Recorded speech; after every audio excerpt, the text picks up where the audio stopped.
So Francois, thank you for sitting with me tonight. You're a very special friend for me, and I appreciate you taking the time. And you are to me.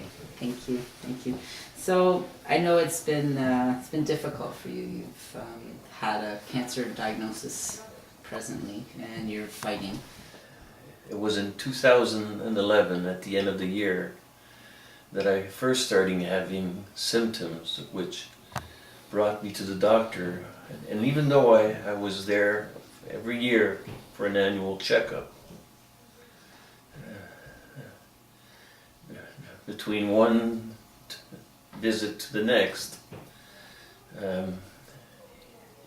he ran a few tests and then recommended I see a urologist who ran more tests.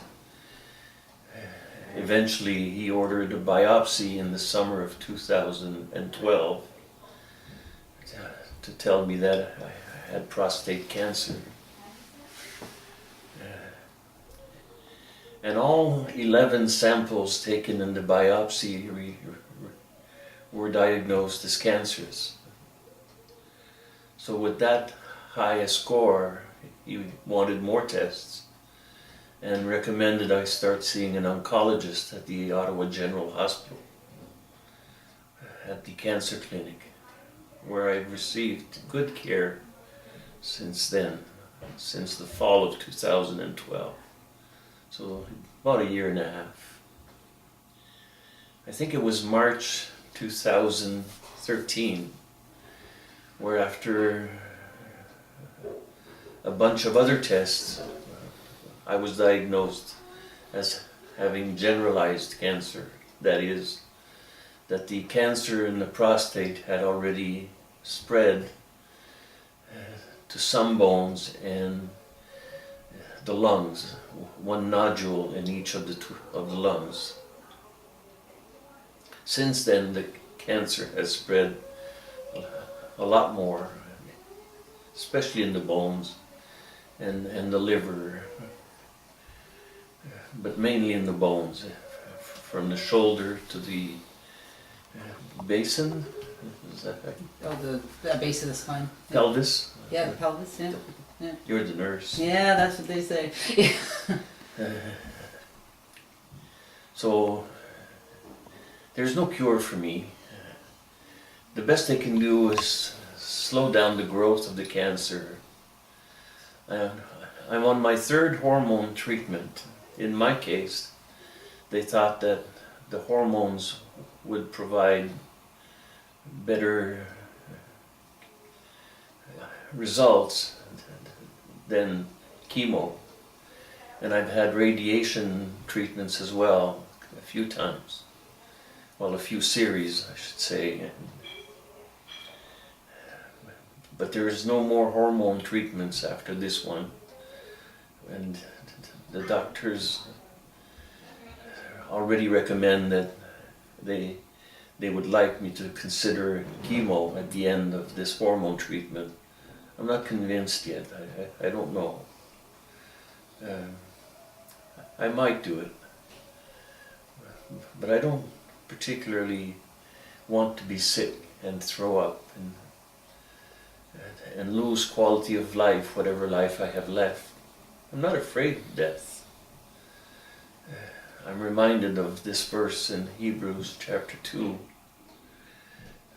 that tells us that Jesus has delivered us from the one who held us slaves to the fear of death. Another verse that I've cherished over these last couple of years is Philippians 1:27-29. And verse 29 in particular, for it has been granted to you to both believe and suffer for Christ. Most of us would consider believing as a privilege. And yet the Bible teaches us that even suffering for Christ in a way that honors Him is a privilege. And that's what I want to do. I want to live out my cancer and live out the rest of my life in a way that honors Him. Whether He chooses to heal me or not. I love life. I would love to live another 20 or 30 years. It's very unlikely. And I'm okay with that.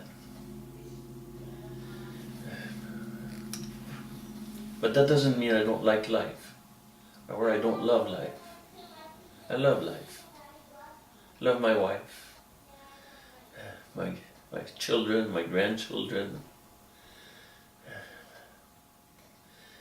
But dying is part of the curse.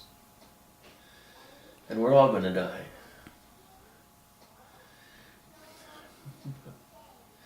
My strength comes from the fact that I know where I'm going. And I know that my wife will be fine. Because Christ is sustaining her too.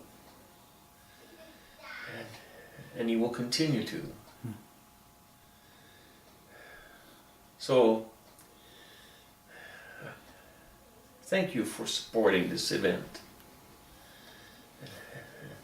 And supporting June in her efforts, along with many others, to fund this research.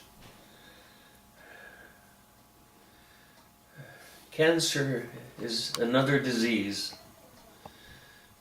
like many other deadly diseases that have been cured, eradicated, like the black fever and smallpox, and many others that killed millions in the past centuries.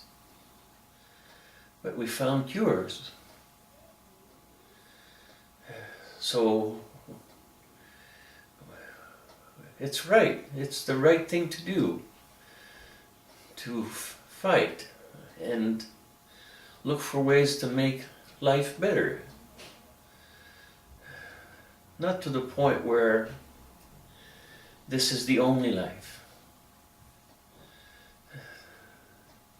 This is just a passage. The Bible reminds us many times. Life is like a vapor. We're here for a moment, the Bible tells us, compared to eternity.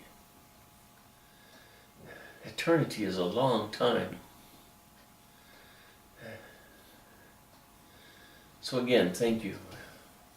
So this year, I'm more than honored. I'm very happy to be able to do this ride and dedicate it to Francois. So when I'm going up those hills and not very happy because it's a struggle and we're on kilometer 95 of 100 on a hot day, I just have to think about the struggles that Francois had to go through and how this bike ride is nothing compared to what he is battling.